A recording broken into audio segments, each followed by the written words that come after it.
Today is January 24th, 2018. I'm Tom. I'm here with John. Today we're going to be talking about the brain and how the human brain is different than artificial intelligence or computers. With artificial intelligence on the rise, are we going to need laws to protect artificial intelligence from being abused? Do we have ethical obligations toward computers, robots, machines? It's interesting, like when you see a computer beating, like the #1 chess player. The way I see it, the human brain is more creative than I tend to think a computer is. We can program a computer to do certain functions. What's creativity? How do we define creativity? Just the ability to think outside of the box, to solve abstract problems. Yeah, and I think we're seeing computers getting better and better at that. I think all creativity really is just having a wealth of knowledge about many different things and kind of connecting pieces together. Or it seems like that's part of it. When you create maybe a new song, you could take bits and pieces from other songs and other things you've heard, or maybe even writing and try to translate that, and you make something totally new. But you're still using past experiences and stimuli. And now we're seeing, like in the famous game Go, which has been played in Asian countries for apparently a really long time. Google's AlphaGo AI that they developed was praised for showing quote-unquote creative tendencies where it would just do moves that were totally out of the box and ingenious, and not even the greatest players in the world could figure out what it was thinking or what the plan was or what the strategy was. So, I'll put it on to you. Do you think robots and AI can be creative? I think they can. It'd be interesting to have a philosophical conversation with a robot, because how nuanced can the thoughts of a robot be? Like, can you talk about metaphysics can you talk about the existence of God with the robot? Unless you program emotions into the robot, you would have to guess that everything that it says comes from, evidence or input that it's been fed. So, and then as it gets more and more complex, the difference maybe is superstition. So, could a robot be superstitious? And you develop superstition by doing something and having an outcome, and by misattributing your actions to the outcome. Like if you think you did something wrong and there's a thunderstorm, for example. But if robots didn't develop superstitions, then they'd have to just go by evidence. They'd read all the philosophy books in the world instantly, and they'd come to a conclusion about God based on the evidence. I'm just thinking of I wake up one day and there's robots protesting outside my house, something very human, something we associate with humans, like a very emotional kind of thing. I think robots would be. It all depends on, because emotions are totally human, right? That's yeah. I don't think, if we develop AI, and I think in our lifetimes we're going to develop AI that's reasonably close to human intelligence, if not far surpass it. Definitely we're going to get close in the next 50 years, for sure. The question is, are we going to be able to replicate emotions? Because emotions, I think, in human beings and how they interact with other emotions, it just seems unbelievably complex to replicate that. And it doesn't seem as hard to imagine a completely rational, quote-unquote, robot. So, a robot, maybe if they wanted to have a political change, sure, they'd protest, but it's not protest out of anger. It's protest because rationally that's the best way to achieve a certain outcome. You still need compassion to motivate that desire to improve the world. I think there could be a human psychopath who could perfectly understand everything about the universe, but he could still value something that we would find horrible. He could be a genius, but if he has like his emotions are all out of whack, he might like not feel compassion for other people. He might just only want to please himself and not care at all about the suffering of other people. Yeah, it's hard to imagine, right? It's hard to say. So if somebody knew everything about the universe, yeah, that really is hard to say. Who's to say that they would just kill everybody? It's interesting to think about at what point a computer will become conscious, because I don't think we currently have a good understanding of how consciousness works in the brain. I basically agree with what David Chalmers says about consciousness, which is that, so he talks about the hard problem of consciousness, which is the metaphysical question of why is my brain activity accompanied by consciousness, my stream of experience of my whole life, of seeing things, feeling emotions, thinking about philosophy. It's very weird to think about what other things in the universe are conscious other than brains. Like, like what's exactly the recipe for consciousness? Yeah. And is that the only form? Is consciousness only in the form of humans and animals?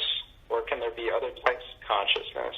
Can an AI be conscious, but just not in the same way that humans are conscious?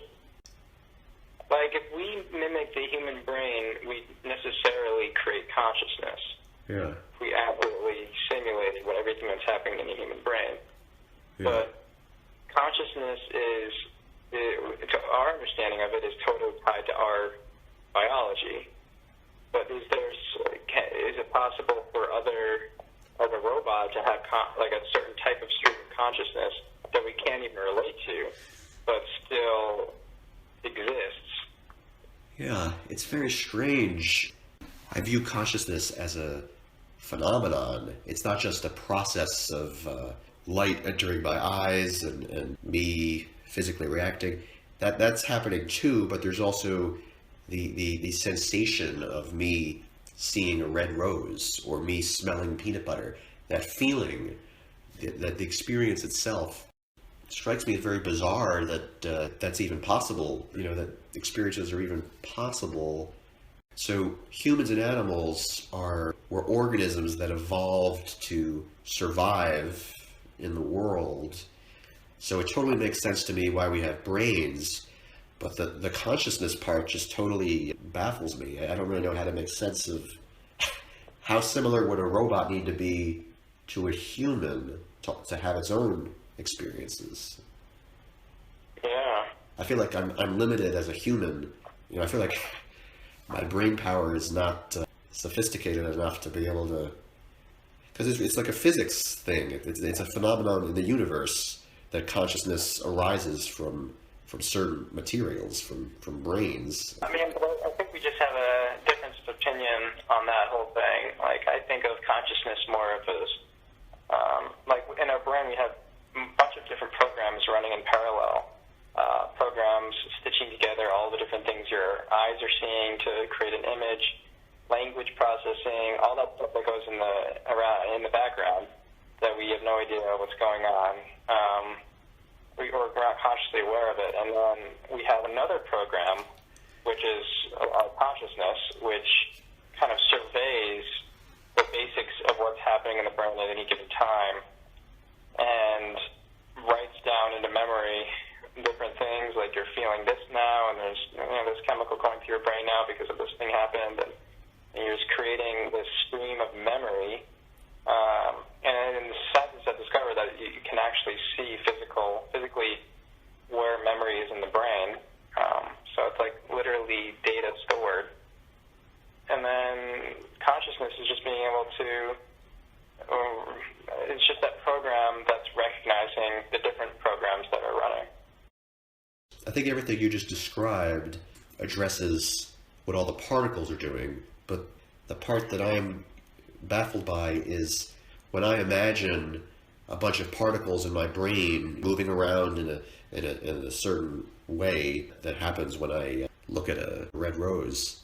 When I look at a rose, something happens, like certain light enters my eyes and something happens in my brain.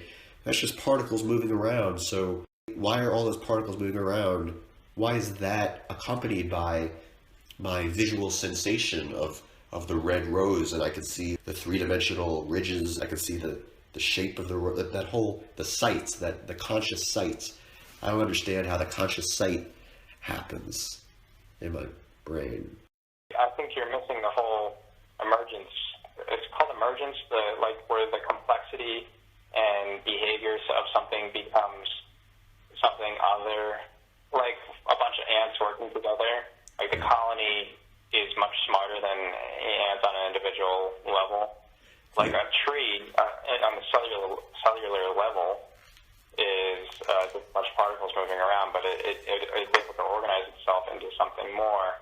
And the mere interaction of all the neurons in our brain, that it's not the particles themselves, but the actual communication between them that's creating something larger than the physical part of it.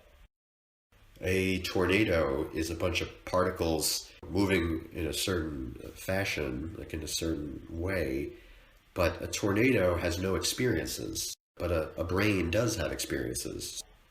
And who's to say we don't know if the tornado creates some type of consciousness, right? Like if you were a robot, let's say, and you had no idea about consciousness, and you looked at the human brain, you'd never ever guess that this little blob of mush in our heads creates this unbelievable experience. That's exactly my point, that the fact that you could look at the brain and see all the particles moving, and that you never would have guessed that it would be accompanied by a stream of experience, that's exactly my point. The fact that we never would have guessed that, that's the hard problem of consciousness. I mean, isn't that very fact, like, prove that it's simply that we just don't know enough? Like, we didn't know why lightning bolts came down and hit the Earth, and then we did a bunch of research, and who's to know, once we develop AI that's smart enough to understand how consciousness is produced, we'll figure out that the connections, even looking at a computer now, if I look at a Intel microprocessor, you would never in a million years guess that it produces a desktop, like the user interface that you see on your screen. No, I think I would predict that, because there's different categories of knowledge. There's like different categories of what's going on. So you're saying that if you knew, like if you could have a really sophisticated brain scanner scan my brain, and you could see the exact position of every particle and the exact speed at which they're moving, exactly where they're moving, you're saying that if you looked at that, you would understand why I'm feeling anxiety right now or feeling joy right now? No, because that's not how computers work either.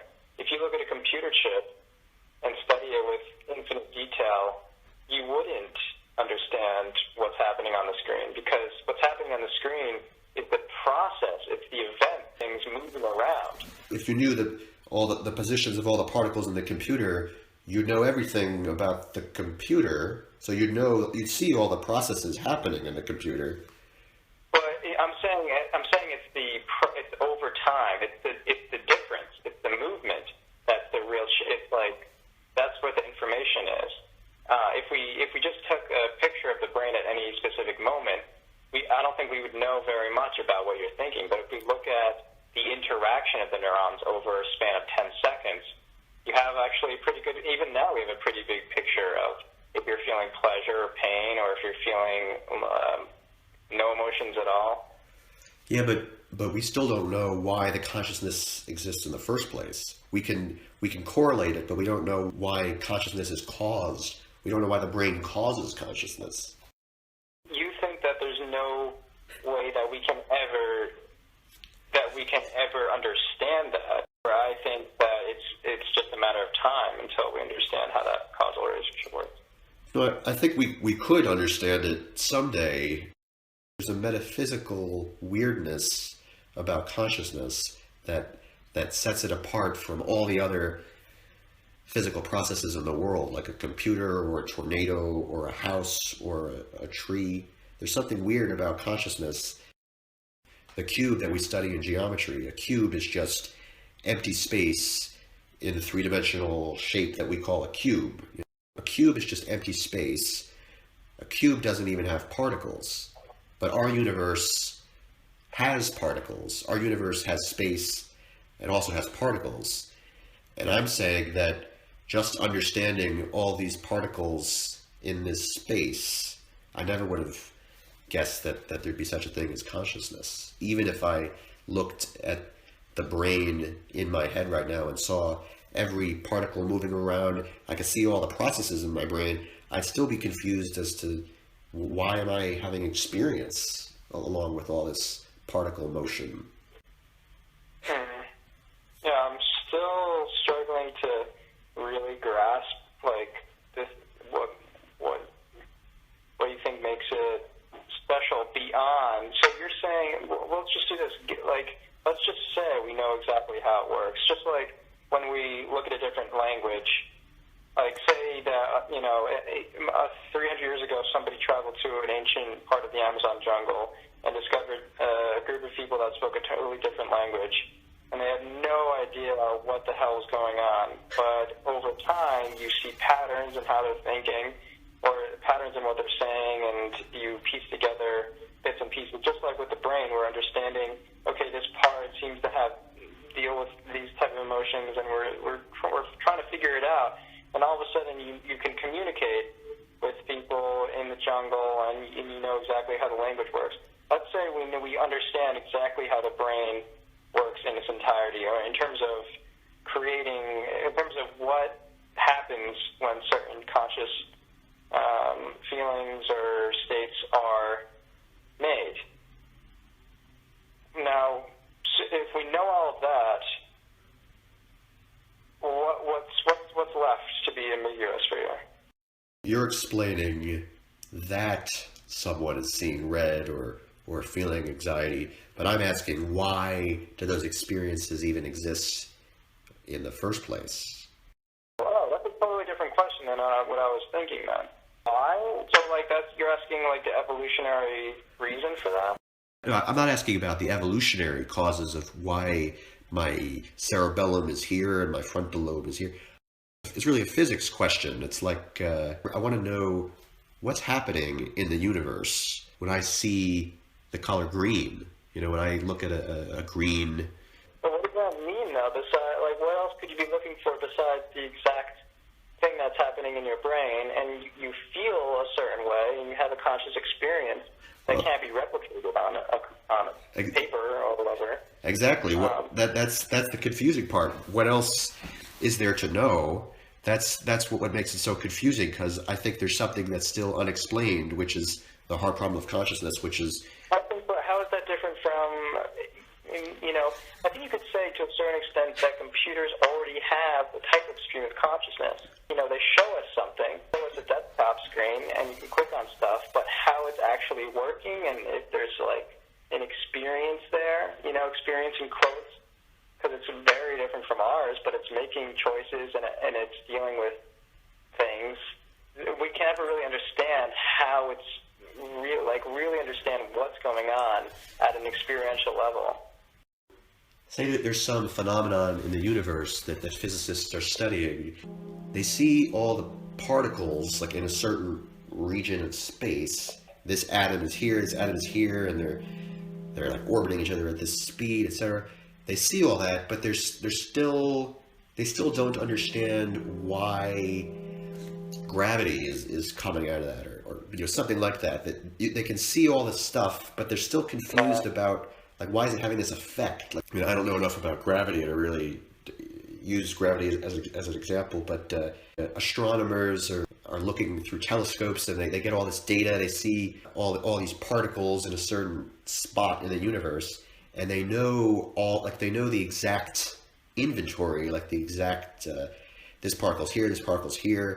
They know the precise positions of each particle and exactly how they're moving around each other, but they still don't understand why there are different kinds of particles in the first place, or why particles even exist in the first place. What is a particle itself? What's inside the particle? It's that kind of metaphysical question that I'm asking about question. Okay. I see what you're saying now. It's a very typically philosophical question. Right. Yeah. Right. Okay. No, yeah, I see what you're getting at now.